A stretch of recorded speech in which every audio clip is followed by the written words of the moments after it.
Bismillahirrahmanirrahim. Assalamualaikum warahmatullahi wabarakatuh. Alhamdulillahilladzi ahyana ba'dama amatana wa ilaihin nusyur. Puji syukur kita panjatkan pada Allah.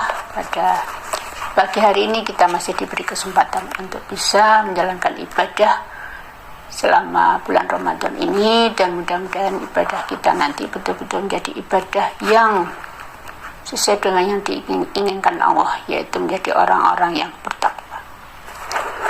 Dalam bulan Ramadan ini banyak sekali tuntunan ibadah yang dituntunkan Rasulullah, mulai dari ibadah puasa, kemudian tadarus, iktikaf, bersedekah, dan yang terakhir adalah sholat malam. Nah, terkait dengan ibadah puasa, ada salah satu tuntunan yang ini juga merupakan bagian yang utama dalam ibadah puasa, karena ibadah puasa merupakan ibadah mahdhah, ibadah yang sudah jelas tata caranya, kapan harus dilaksanakan, dan bagaimana cara melaksanakan, apa yang dibolehkan, apa yang dilarang, dan apa yang dituntunkan. Dalam hal ini saya akan mengkaji terkait dengan sahur dan berbuka. Jadi yang dituntunkan Nabi dalam hal ini adalah terkait dengan menyegerakan berbuka dan mengakhirkan sahur. Kita tahu bahwa di dalam kita menjalankan ibadah tentu harus punya dasar, karena Muhammadiyah selalu di dalam menjalankan ibadah melakukan beberapa pendekatan. Ada pendekatan burhani, ada pendekatan bayani, ada pendekatan irfani. Nah, di dalam hal ibadah puasa ini kita melakukan pendekatan bayani, yaitu berdasarkan nas. Nah, terkait dengan sahur, maka kita lihat hadis dari Amr bin As. Rasulullah bersabda, faslu ma baina siyamina wa siyami ahlil kitab aklatul sahar. Jadi perbedaan antara puasa kami, artinya puasa umatnya Nabi Muhammad, dengan puasanya ahli kitab adalah makan sahur. Itu dasar yang pertama. Ini juga riwayatnya muttafaqun alaih, jadi hadis riwayat Bukhari dan Muslim dari Amr bin As. Kemudian ini dari Anas, Rasul bersabda, tasahharu faida fissahuri barokah. Jadi sahurlah kalian, karena di dalam sahur itu terkandung berkah.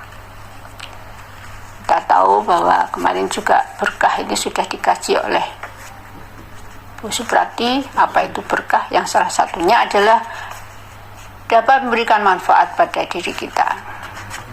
Ya, karena dengan sahur maka tentu energi yang ada di dalam tubuh kita kan semakin bertambah. Dan terkait dengan waktu sahur, ini dari Aisyah, bahwa Bilal itu adzan pada malam hari, maka Rasul bersabda, makan dan minumlah kalian sampai Ibnu Ummi Maktum adzan, karena ia tidak akan adzan hingga terbit fajar. Ini juga muttafaqun alaih. Nah, terkait dengan dasar-dasar ini, maka tentu kita berupaya untuk bisa melaksanakan sahur sebaik-baiknya, sesuai dengan tuntunan. Dan yang kedua terkait dengan menyegerakan berbuka, ini hadis ini dari Sahal bin Sa'ad. Rasulullah bersabda, la yazalun nasu bi khairin ma ajjalul fitr. Manusia itu masih tetap dalam kebaikan selama mereka menyegerakan berbuka. Kemudian juga di dalam berbukanya itu Nabi juga memberikan tuntunan, yaitu Sulaiman bin Amir Ad-Dabi berkata bahwa Rasulullah bersabda, ida aftaru ahadukum falyuftir ala tamrin. Jadi apabila salah seorang dari kalian itu hendak berbuka, falyuftir ala tamrin, maka berbukalah dengan kurma.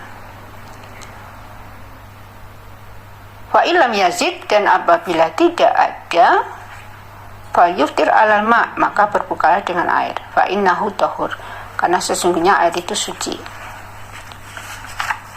Kemudian ditambah lagi, kalau tidak berpuasa, Nabi juga menuntunkan berdoalah dahabat doma'u wa batalatil uruku wa sabatil ajru, insyaallah. Dan ini juga belum membudaya di masyarakat kita. Karena itu, marilah ibu-ibu, kita sebagai warga Aisyah yang punya jargon merujuk atau kembali pada Quran dan Sunnah, maka dalam hal ibadah Ramadan ini pun kita upayakan untuk bisa kembali memenuhi Sunnah Nabi.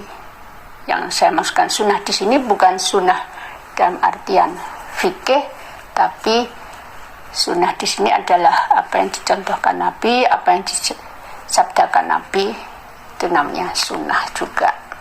Bukan kalau fikih kan Sunnah itu kalau dikerjakan mendapat pahala, kalau dikerjakan tidak, kalau ditinggalkan tidak berdosa. Tapi yang saya maksudkan Sunnah di sini adalah apa yang dituntunkan Nabi. Ini kalau kita berdasarkan dengan pendekatan bayani. Nah, sekarang kita tinjau dari pendekatan burhani. Kenapa Nabi menuntunkan di dalam berbuka itu pakai kurma? Dan kalau tidak ada kurma, air. Karena kurma itu salah satunya adalah mengandung karbohidrat. Dan karbohidratnya bukan yang karbohidrat tingkat tinggi, tapi karbohidrat yang sederhana, sehingga kalau dimakan oleh manusia, maka mudah segera bermetabolisme atau bereaksi, sehingga menjadi energi, dan tubuh manusia itu menjadi lebih segar. Itu yang dimaksudkan dengan karbohidrat yang sederhana. Jadi kalau kita minum air gula atau air madu, itu juga mengandung karbohidrat sederhana yang mudah bereaksi atau bermetabolisme dalam tubuh, sehingga mudah dirubah menjadi energi dengan cepat dibandingkan kalau kita makan nasi atau tepung-tepung yang lain. Ini kan berarti secara ilmu rasional gitu. Kemudian kalau tidak ada kurma pakai air. Mengapa air? Karena air itu adalah komponen utama di dalam tubuh makhluk hidup. Seperti yang disebutkan di dalam Al-Quran surat Al-Anbiya ayat 30. Nanti jenengan bisa buka lagi nggih kalau saya ada salah.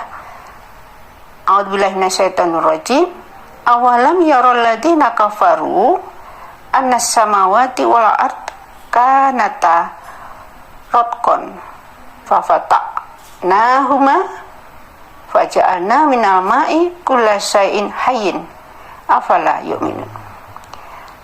Dan apakah orang-orang kafir tidak mengetahui bahwasanya waktu itu langit dan bumi keduanya menyatu, kemudian kami pisahkan. Fafataqnahuma, jadi kami pisahkan di antara keduanya. Faja'alna minal ma'i kulla syai'in hayyin, dan kami jadikan segala sesuatu yang hidup itu berasal dari air. Afala yu'minun, maka mengapa mereka tidak beriman? Ini kalau misalkan ini pertanyaannya kepada orang-orang kafir, berarti dianggap bahwa orang-orang beriman itu sudah paham gitu, bahwa komponen di dalam dirinya adalah yang utama air, sehingga air menjadi asupan pertama dan penting di dalam tubuh kita. Nah, karena itu di dalam kita berpuasa tentunya dengan adanya aktivitas banyak air yang hilang, energi yang hilang, sehingga Nabi menuntunkan segera berbuka supaya segera pulih energi itu. Karena kadar air di dalam tubuh manusia juga berbeda, sehingga kebutuhan air juga berbeda. Orang yang dewasa, pria dewasa, kadar airnya 50-70%, sedangkan yang wanita 45-60%. Dan juga orang yang gemuk itu juga berbeda. Orang yang gemuk maka semakin rendah kadar airnya di dalam tubuh. Jadi berapapun kadar air dalam tubuh, pasti semua organisme memerlukan air untuk kehidupannya. Karena itu ibu-ibu atau para pendengar kajian pagi ini, marilah kita ambil hikmah dari apa yang dituntunkan Rasulullah ini terkait dengan tuntunan bersahur dan berbuka. Jadi mengakhirkan sahur dan menyegerakan berbuka itu kita coba lakukan. Semoga kita menjadi manusia, menjadi hamba-hamba yang taat dan tetap sehat selama menjalankan ibadah puasa sebulan penuh. Dan kita mencoba untuk melaksanakan tuntunan tersebut, dan mudah-mudahan Allah selalu memberikan rahmat dan hidayahnya pada kita, dan ibadah yang kita lakukan betul-betul bisa menuntun kita menjadi orang yang bertakwa. Nasrul minallah wa fathun qarib wa basyiril mu'minin. Wassalamualaikum warahmatullahi wabarakatuh.